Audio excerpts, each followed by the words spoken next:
तो नमस्कार, एक बार फिर से आप लोगों के सामने हाजिर हैं। केकेआर की चर्चा करेंगे। आईपीएल 2025 की तैयारियां चल रही हैं, केकेआर की रणनीतियों की लगातार चर्चा हो रही है। लेकिन केकेआर ने आईपीएल 2025 से पहले 3 बड़े फैसले किए हैं और जाहिर तौर पर इन 3 बड़े फैसलों का असर आईपीएल 2025 में नजर आएगा।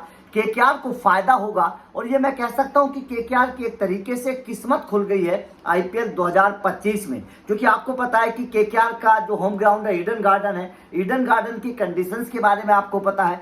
ऐसे में इन तमाम चीजों को देखते हुए केकेआर के 3 बड़े फैसलों की चर्चा हो रही है जो केकेआर ने फायदेमंद किए हैं। जाहिर तौर पर जिस तरीके से केकेआर ने अपनी टीम बनाई है, जिस तरीके से केकेआर ने एक तरीके से जो खिलाड़ियों को रिटेंशन किया है, उसमें केकेआर के 3 फैसले जो है वो एकदम तूफानी है। और इन 3 फैसलों के बारे में कहा जा रहा है कि केकेआर के तीनों फैसले आईपीएल 2025 में केकेआर को चैंपियन बना सकते हैं दोबारा से। अब वो 3 फैसले कौन से हैं, चलिए उस पर डिस्कस करते हैं। एक बार आप भी हमें कमेंट करके जरूर बताना कि आपका इन तीनों फैसलों को लेकर क्या कहना है।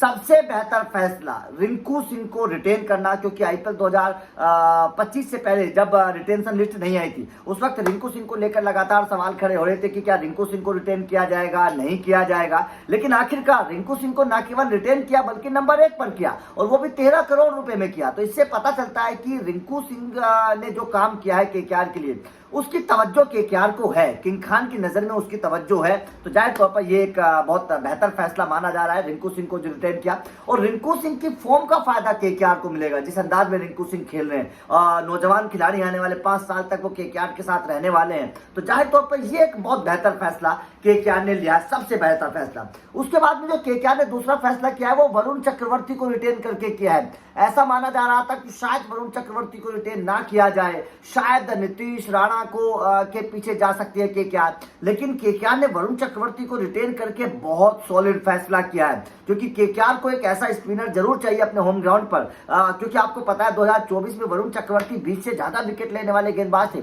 और केकेआर को चैंपियन बनाने में वरुण चक्रवर्ती का बहुत बड़ा योगदान था। और वरुण चक्रवर्ती अब इस वक्त टीम इंडिया में खेल रहे हैं, वहां पर भी कमाल का परफॉर्मेंस करके दिखा रहे हैं। तो वरुण चक्रवर्ती का रिटेन करना ये भी केकेआर का एक बहुत सॉलिड फैसला है, बहुत सॉलिड फैसला है। इस फैसले की भी इस वक्त तारीफ हो रही है, क्योंकि अपने होम ग्राउंड को देखते हुए केकेआर अगर वरुण चक्रवर्ती को रिटेन ना करती तो शायद वरुण चक्रवर्ती केकेआर को फिर ना मिलते, शायद वरुण चक्रवर्ती केकेआर के हाथ फिर ना लगते। तो ऐसे में केकेआर ने वरुण चक्रवर्ती को रिटेन करके बहुत सॉलिड फैसला किया है। उसके बाद में जो तीसरा फैसला है जिसकी इस वक्त तारीफ हो रही है और लगातार चर्चा हो रही है, हर्षित राणा को रिटेन करना। हर्षित राणा को रिटेन करना केकेआर के लिए बहुत बेहतर फैसला रहा है, क्योंकि हर्षित राणा भी नौजवान खिलाड़ी आने वाले 5 साल तक केकेआर के साथ अब रहेंगे।